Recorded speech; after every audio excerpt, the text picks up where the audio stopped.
I had to search around a little bit for a decent quote for today. So I found one from Goethe, Johann Wolfgang von Goethe, great German philosopher of 200 years ago, something like that. He says, correction does much, but encouragement does more. Correction does much, but encouragement does more. Somebody should have told that to the nuns and the priests who had a big hand in my education. Anyway, that aside, our reading for today is called Change.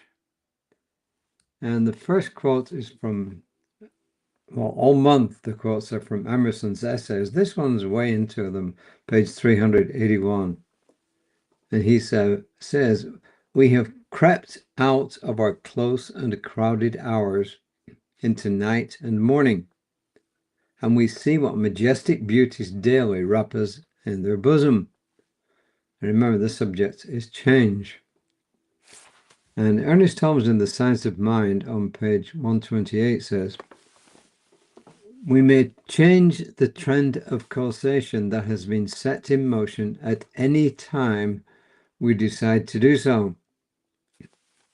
In other words, stuff that has come from our, well, in this case, let's say stuff that's come from our subconscious minds and is influencing the direction of our lives, or anybody else's life for that matter, can be changed at any moment by changing the way that we approach it, by changing our beliefs, our thoughts, and our feelings. And this is Rev Margaret, who says, as believers in the unity of all life, we understand that we belong to life. And however much or little we may understand about this connection, it is never lost to us. It is always ours to discover and to embellish. What we experience regularly is change, and that we are part of this change. Life may never be lost to us, but we will need to navigate its turns. We know our bodies change, as do our relationships. Some forms will die, but new ones will appear. And we're moving through all of this, like it or not. We may fear change, but that will not stop it from coming.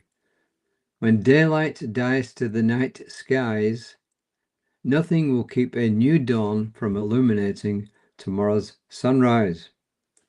And she says, through it all, the infinite is going through its paces. As Ernest Holmes said, change is always taking place within that which is changeless. A little bit more about this in a minute. This statement should give us great encouragement. Why? Since we exist within the changeless and have its raw materials at our fingertips. Whether we realize this or not, here is where the inventiveness comes from. From the mind of the changeless, we receive new ideas and forms that never existed before coming into being. We are harbingers of discovery and arbiters of change. We should embrace our position in the creative process and become truly self-aware so that the changes we produce unfailingly affirm life. Okay, so what do we make of all of this? Well, I don't think any of us would object or question the fact that change is inevitable. Everything changes, right? It's just the nature of the universe that it changes. But when they talk about the changeless, let's say you prefer to use the word universe, God, spirit, the all, the grand of all being. As I've said before, I think universe is too small a term because, okay, the universe came from the Big Bang. What was there before the Big Bang? What produced what was there before the Big Bang? How did the Big Bang start? I mean, in my philosophy, in the philosophy of lots of people around the world, not just New Thought, mystics, lots of people, religions, something caused all that to be set in motion. And that thing that we believe set it in motion, I call God. And I don't call it the universe, because as far as I know, there could be multiple universes. But when we talk about the changeless, we're simply meaning the fact that it's something that greater than all of this.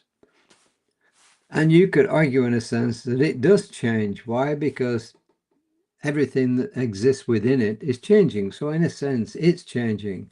But what it means is its nature is always the same. It's always able to sustain everything that's in existence. And its laws are immutable, so unchangeable, so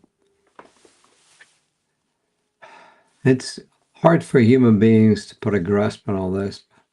We can kind of see that the universe is ginormous, but to put a grasp around what the meaning of the ultimate is, we don't know what the meaning of something that is beyond all comprehension. By definition, we can't comprehend it. But the whole point of this is, whatever the greatest philosophy is, really doesn't matter in a sense. The point is that change is inevitable. And to a certain extent, we have the ability to influence change. Through our thoughts and through our feelings, we can influence change. And that's the whole point here, that we, as the affirmation she gives us says, I accept myself as a change agent. As such, I accept divine wisdom so that all my creations are good. One thing that struck me from Thomas Troward, he gets a bad rap because he came out with a lot of good stuff. Maybe you can probably get a lot of it from other people.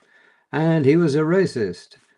But I personally don't throw the baby out with the bathwater, and I think Troward had a lot of good stuff. And one of the things that struck me was this, that he was saying that in terms of evolution, all right, evolution by its very definition is change, right? I mean, that's the whole thing about evolution, it's change. He said that until human beings started to realize that by the power of their minds, their thoughts and feelings, they could change things, we were at the mercy of evolution. But once we realize as individuals and as a race that we do have an impact on things, then we are able to influence evolution. And that always struck me as really profound. Did he think it up himself? I don't know. When you see quotes and pieces of work, who was the originator of all that? Often we don't know. But anyway, those are my thoughts on it. We have the capacity within ourselves to effect change both within our own lives and by treating our own lives, the lives of other people. So in other words, when somebody has a major illness and left alone, it would just progress, by our prayers, by our thoughts and our feelings, we have the ability within that universal mind to change the outcome when we truly believe that what we are putting into the universal mind will happen. So as she says, we're change agents. I accept myself as a change agent. In other words, I practice spiritual mind trick myself and other people, and I effect change. I accept divine wisdom so that all my creations are good. I accept the fact that the divine is love, and when I operate from love, then good things happen. So, hey, that's the end of my preaching for today. Look out for me tomorrow around about 5 o'clock Central Time on whatever it is, Facebook, LinkedIn, Instagram, Thread, Tumblr, Mastodon, Blue Sky. Yeah, that about it. And several Facebook pages, actually. And look out for my colleague, Reverend Lisa, tomorrow about 9:15. She will be definitely on Creative Life Spiritual Center's Facebook page. And my prayer today is that each of us accepts our role as a change agent, and a change agent for the good. And I claim that this is good, and I release this word into a divine law that for me always says yes, and so it is. And I will see you all tomorrow.